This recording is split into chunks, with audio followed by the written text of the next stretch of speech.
Hari ini gue akan mengikuti sebuah tes kepribadian yang bernama Myers-Briggs Type Indicator. Jadi kita akan melihat kepribadian kita dari kombinasi 4 spektrum. Kombinasi antara kita akan dites untuk tahu dalam tes extraversion introversion, apakah kita fokus untuk keluar dari diri kita atau fokusnya di dalam diri kita. Kita juga akan dites antara sensing intuition, kita lebih suka ngambil informasi, fokus kepada hal-hal yang konkret atau membayangkan kemungkinan-kemungkinan yang ada. Kita juga akan dites thinking atau feeling, yaitu antara membuat keputusan secara logis atau keputusannya itu secara personal. Dan terakhir kita akan dites untuk judging atau perceiving.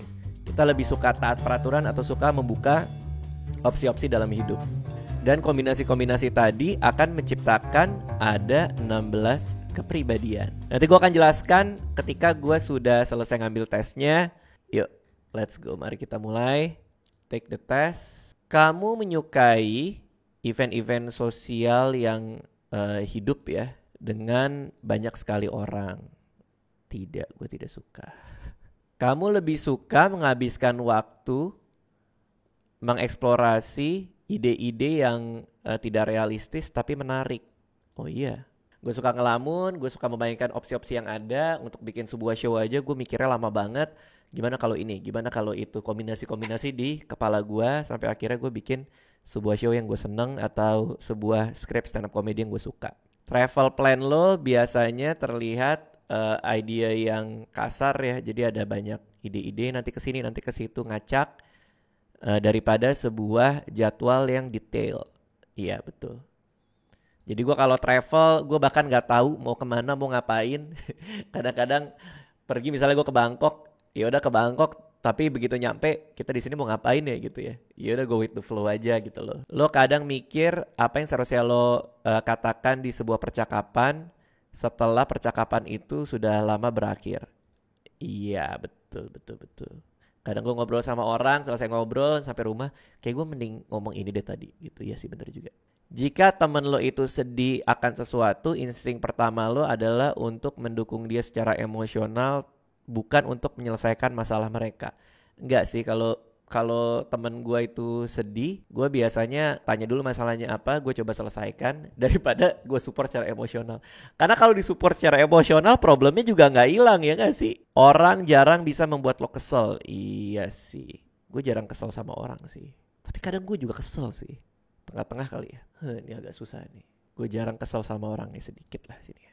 Next. Biasanya mengandalkan orang lain untuk jadi orang yang pertama membuat percakapan dan membuat percakapan itu terus berlanjut. Oke, betul. Jadi gue mending orang lain dulu yang ngomong baru gue ngomong. Jika lo harus menunda rencana-rencana lo berusaha untuk menjadikan itu prioritas utama untuk membuat rencana itu balik ke jalurnya secepat mungkin. Tengah-tengah dia. Kadang-kadang ada opsi-opsi lain yang pengen gue explore sih. Jadi agak disagree ya. Lu jarang cemas kalau lu bikin impresi yang baik atau tidak kepada seseorang yang baru lo temui. Ya gue gak peduli sih. Gue gak peduli orang mikir gue kayak gimana, kayak apa. Kalau ketemu gue mau dibilang aneh lah, apalah itu ya, terserah aja. Akan menjadi sebuah tantangan buat lo untuk menghabiskan weekend dengan diri lo sendiri tanpa merasa bosan. Enggak juga sih. Gue bisa sendirian tanpa bosan. Lo lebih orang yang mikirin detail daripada orang yang mikirin big picture. Agak agree. Lo sangat affectionate, lo sangat sayang kepada orang-orang yang lo pedulikan. Ya iyalah, siapa yang enggak sih? Lo punya metode yang hati-hati dan metodical dalam menghadapi hidup. Dalam menghadapi hidup gue sangat hati-hati dan penuh metode. Iya sih, bener sih. Tapi kadang gue juga go with the flow sih. Maksudnya nggak serigid itu juga. Jadi ya sinilah. Masih dibayang-bayangi sama kesalahan-kesalahan yang lo bikin dalam masa lalu yang sudah berlangsung lama. Nggak juga sih. Ketika ada pesta, lo biasanya ditemukan jauh dari tempat yang seru-seru, dari hal-hal yang sedang berjalan.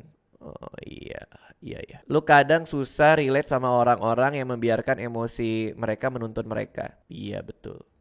Tapi gue juga bisa ngerasain sih kalau misalnya orang marah atas suatu hal, gue paham kenapa dia marah gitu. Tapi gue gak relate kenapa harus marah gitu kali ya. Jadi sini deh. Ketika menonton sebuah film, lu bisa menghabiskan waktu browsing katalognya. Agak sih. Tapi kadang gue juga suka nonton film, langsung nonton aja sih, jadi tengah-tengah kali ya. Lo bisa tetap tenang ketika dalam tekanan, ya. Next. Ketika dalam sebuah grup orang yang lo gak kenal, lo gak punya masalah untuk langsung ngobrol sama mereka. Tidak juga. Ketika lo tidur, mimpi lo biasanya fantastis dan aneh. Iya dong. Berkali-kali gue mimpi lagi lari tapi kesandung polisi tidur. Kadang-kadang gue masuk ke dunia yang aneh-aneh gitu loh. Dalam opini lo itu gak apa-apa untuk menginjak orang lain untuk berada di depan dalam kehidupan. Enggak dong. Gitu. Lo biasanya fokus dan berdedikasi dalam tujuan-tujuan lo dan jarang nggak fokus ya, jarang ngeliat hal lain terus malah ngerjain itu. Iya sih. Jika lo bikin kesalahan, lo kadang meragukan diri lo, kemampuan lo atau pengetahuan lo. Betul. Ketika ada dalam event sosial, lu jarang mengenalkan diri lo sendiri ke orang baru dan biasanya ngobrol ke orang yang lo sudah kenal. Iyalah. Biasanya lu males berdiskusi kalau diskusinya udah mulai filosofis, itu udah mulai ngawang-ngawang, tuh berkaitan ke hal-hal yang abstrak tuh biasanya. Gak juga sih, gue suka ngomongin soal ide, ngomongin soal hal abstrak. Lu biasanya tidak membiarkan diri lo nangis di depan orang lain. Iya betul. Lu lebih tertarik ke tempat-tempat yang ramai dibandingkan tempat-tempat yang sepi atau intim. Tidak. Lo suka berdiskusi tentang pandangan dan teori berbeda tentang bagaimana dunia di masa depan. Iya. Ketika lo harus membuat keputusan yang merubah hidup lo biasanya mendengarkan kata hati lo dari kepala lo. Enggak sih, semua harus logis dong. Lo gak bisa membayangkan diri lo mendedikasikan hidup lo untuk belajar hal-hal yang tidak bisa lo lihat, lo pegang atau lo alami. Enggak lah. Semua pekerjaan gue tuh abstrak, stand up comedy tuh abstrak tuh. Nulis sesuatu yang awang-awang ya kan. Film apalagi menciptakan sesuatu dari kertas kosong gitu kan. YouTube juga berawal dari sebuah ide. Jadi gue suka hal-hal abstrak juga sih. Lo lebih memilih untuk mendapatkan balas dendam lo daripada memaafkan orang. Enggak dong. Lo biasanya membuat keputusan on a whim, secara langsung gitu, tanpa dipikirin. Tidak harus dipikirin. Waktu yang lo habiskan sendirian biasanya lebih menarik daripada waktu yang lo habiskan dengan orang lain. Iya. Kenapa ya?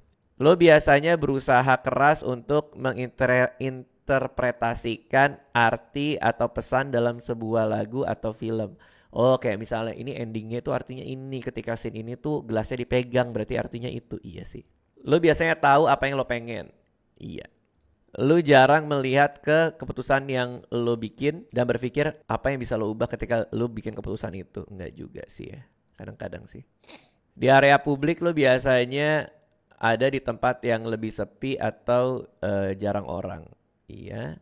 Lu biasanya fokus ke realitas saat ini daripada kemungkinan di masa depan. Tidak. Lo biasanya punya waktu yang susah untuk mengerti perasaan orang lain. Betul. Ketika lo bekerja untuk sebuah proyek, lo memilih untuk membuat keputusan di depan sebanyak mungkin, sebisa mungkin. Betul, ya. Enggak juga sih, enggak. Di sini deh. Karena kadang-kadang ada keputusan-keputusan yang gue nikmatin gitu. Kalau keputusan itu gue lakuin ketika proyeknya sedang berjalan gitu. Penemuan-penemuan itu menyenangkan juga. Ketika lo tahu seseorang tuh menganggap diri lo tinggi gitu ya, kayak seneng ngeliat lo gitu ya.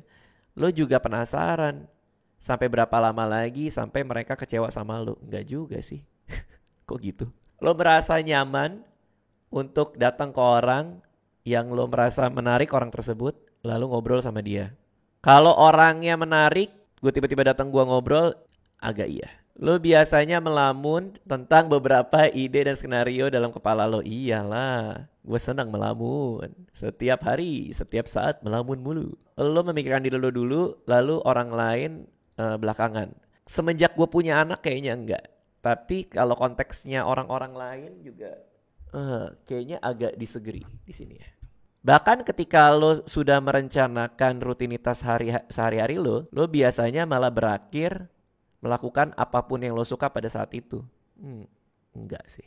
Mood lo berubah-berubah sangat cepat. Dulu sih iya ya, tapi sekarang gue gak ngerasa gue punya mood ya. Gak pernah happy-happy banget, sedih-sedih banget. Biasa aja sehari-hari gue, muka gue datar gila.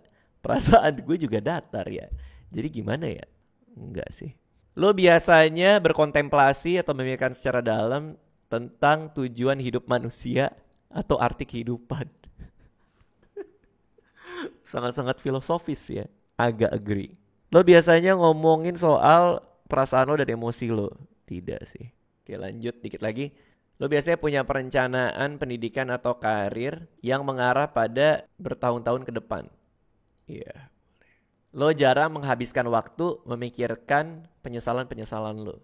Iyalah, ngapain? Udah lewat bos, udah lewat. Menghabiskan waktu di atmosfer yang dinamis dengan banyak orang, merasa kecapean dan pengen kabur. Iya. Lo melihat diri lo sebagai seorang realis atau visionary. Gue lebih suka memikirkan apa yang terjadi di depan sana. Salah. Lo merasa mudah untuk berempati sama orang yang telah melewati hal-hal yang belum pernah lo alami. Gimana cara berempatinya ya?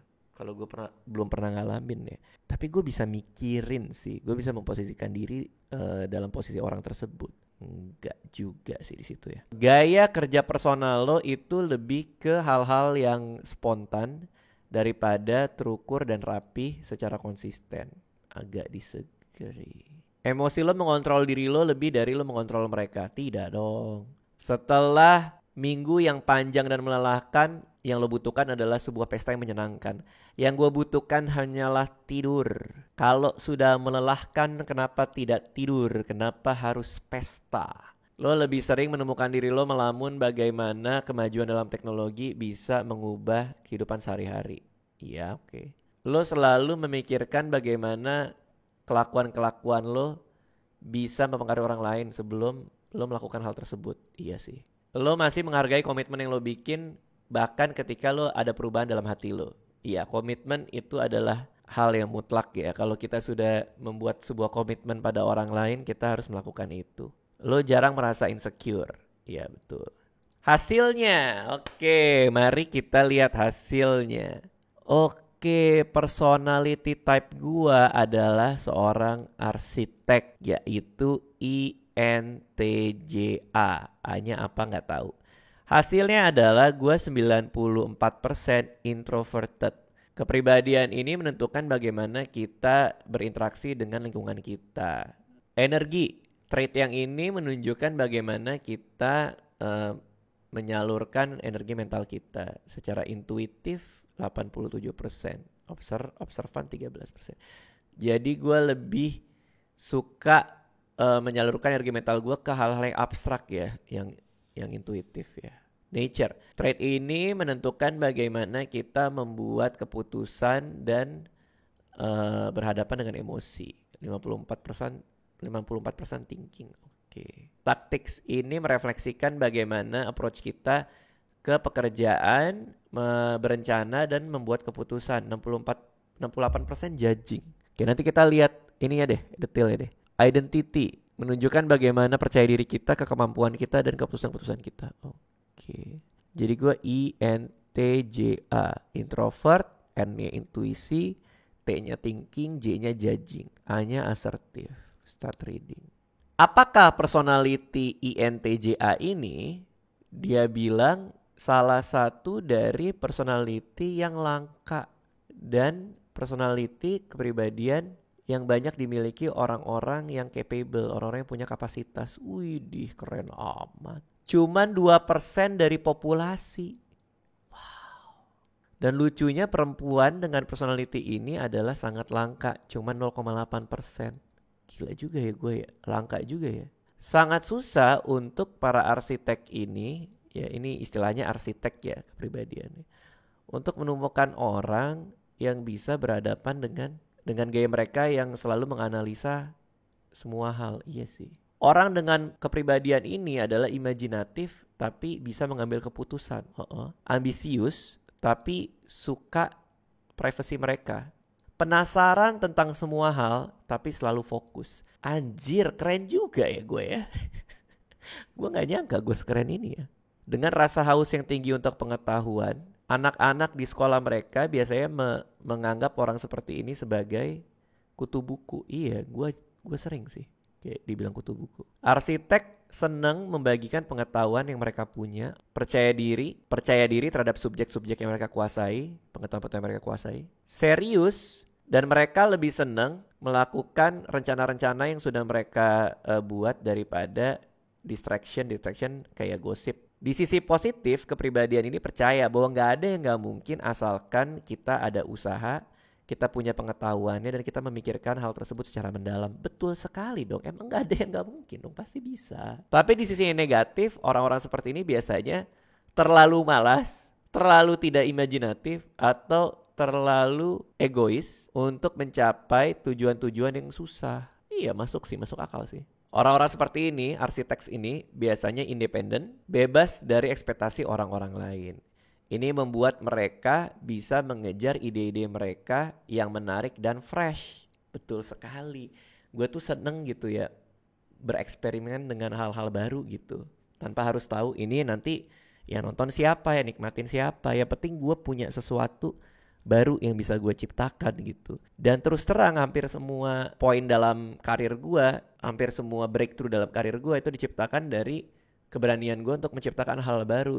Dari mulai nulis blog, membukukan blog sendiri, bikin malam minggu Miko, stand up comedy, itu karena gue terbuka sama hal-hal tersebut. Betul sekali, iya. Arsitek berpikir bahwa hidup itu seperti papan catur yang besar. Maju dalam kehidupan, mundur dalam kehidupan, itu harus diperhitungkan dan harus dengan kecerdasan. Oh iya, benar juga ya. Kepribadian ini selalu melihat taktik-taktik baru, strategi baru, dan contingency plans ini benar banget. Contingency plans itu adalah rencana jika ada sesuatu hal yang buruk yang terjadi gitu loh. Gue suka banget membuat ini nih. Gue selalu berpikir kalau ada hal buruk, maka yang gue lakukan apa untuk mengatasi hal tersebut. Dengan hal-hal ini mereka bisa mendapatkan tujuan apapun selama mereka berusaha, selama mereka apply themselves to, selama mereka memberikan 100% diri mereka. Gokil. Tipe kepribadian yang lo tahu: Friedrich Nietzsche, Michelle Obama, oke. Elon Musk, Christopher Nolan, oke, mantap. Ih.